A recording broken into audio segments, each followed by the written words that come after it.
him? Well, as you can see, I am merely sitting here and reviewing what we have deduced thus far. You were gone for ages, and now you're suddenly sitting here musing to yourself? Where have you been anyway? Hey, what's with the silence? You never think things through before asking questions. I'm giving you some time to make up for that. Paimon's so mad! Paimon's gonna give you an ugly nickname!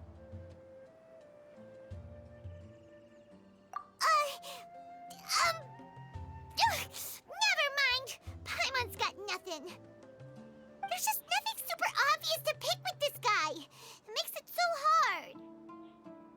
Well, you've heard nothing to suggest I left this whole time, so clearly I stayed in the village to investigate.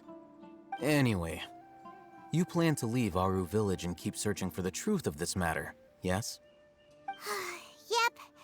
We're not gonna find out anything more by staying here, so we thought that we might as well take the search elsewhere.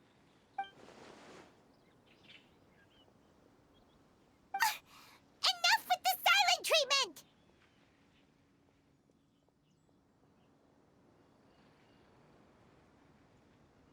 No.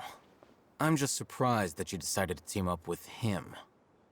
Alhaitham, you haven't helped us out at all ever since we arrived at Aru Village. Bold of you to question our choices. Yeah, you're all talk! While you were investigating, I had my own work to do, which I've now finished. Really? Paimon doesn't believe you. To be honest, we aren't really a team, so I have no obligation to inform you of my whereabouts. Not to mention that going separate ways allowed me to find some important information that you all had missed. Huh? Right here in the village? Correct. What did you learn? I'm going to take you to someone.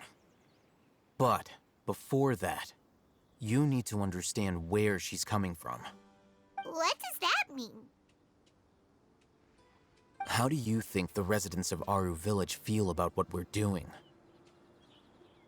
In other words, do you truly believe every single word the villagers tell us?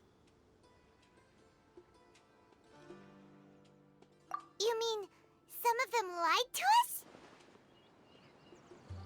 Hiding the truth does not necessarily equate to lying. Again, these people have their reasons. Remember what Candace said? Most people in Aru Village don't necessarily care which deity is in charge of Sumeru. That's because whether King Deshret or the Dendro Archon has power is of little significance to them. By contrast, the perils of their daily lives are ever-present concerns. They won't simply share everything they know with you without good reason. That's why you believed there was no further information to be found in this village. Glad you're following along. Among those you have talked to, there's someone who was consciously keeping you out of the loop. In fact, she's been observing your every move since you arrived. The reason being, to someone who only wants to live their life in peace, any external factors introduce unpredictability into the equation. Those eyes, those fierce eyes. You look like a real fighter. Don't change the subject. It's quite obvious that she's intimidated by Sino's authority and strength. Right. You were asking about the the mad scholars. She corrected herself mid-sentence because she's aware that there are King Deshret fanatics in the village. If she sounds too friendly towards the village keepers, she could easily make herself the radicals' next target. I think it's been a few days since I last saw them. I usually go to bed pretty early, so I'm not too familiar with what goes on at night. Remember? She made a point of denying her involvement in anything that occurs at night. But honestly, I feel quite sympathetic towards them. Even though they act a little strange, they've helped me in the past. If it weren't for them, my house would have collapsed long ago. After speaking to the village chief, it became clear that the village keepers had protected Aru village at night. In other words, the young miss was very much awake during that time. Then why would she lie?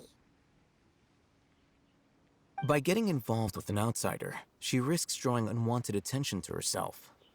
As for why she might be so wary about all this, maybe you should ask her. I'll pass on this one.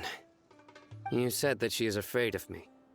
If so, it's best if I stay out of this.